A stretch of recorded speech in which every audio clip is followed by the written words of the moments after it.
Комплекс из 16 камер видеонаблюдения на перекрестке улиц Аюнского и Петровского установили чуть больше месяца назад. За это время немало водителей были уличены в нарушении правил дорожного движения. Камеры, установленные на 8 обзорных точках, способны распознать госномер автомобиля с вероятностью более чем 90%.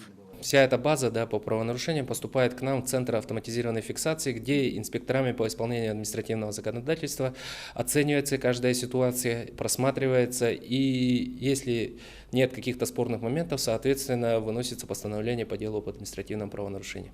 Исключением являются случаи, когда автолюбителям приходится объезжать аварию. В целом же за первый месяц работы новой системы выявлено 35 тысяч нарушений. С начала работы камер фото- и видеофиксации на перекрестке улиц Аюнского и Петровского большую часть нарушений составили выезд за стоп-линию и преждевременный старт на мигающий желтый сигнал светофора.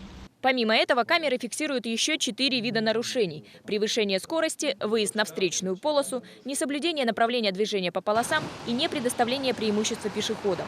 Новая система вызвала неоднозначное отношение у водителей. Приходится останавливаться перед стоп-линией и не нарушать, получается.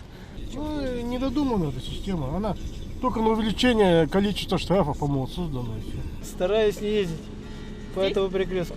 Однако порой из-за несоблюдения правил дорожного движения водителями камеры фиксируют угрозу аварийной ситуации. Вот мы видим, что автомашина подъехала к перекрестку, последний должен прямо только поехать.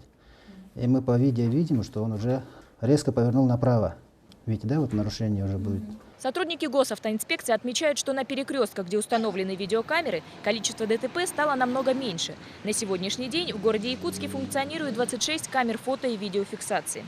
Галина Погодаева, Роберт Набиев, Вести, Якутск.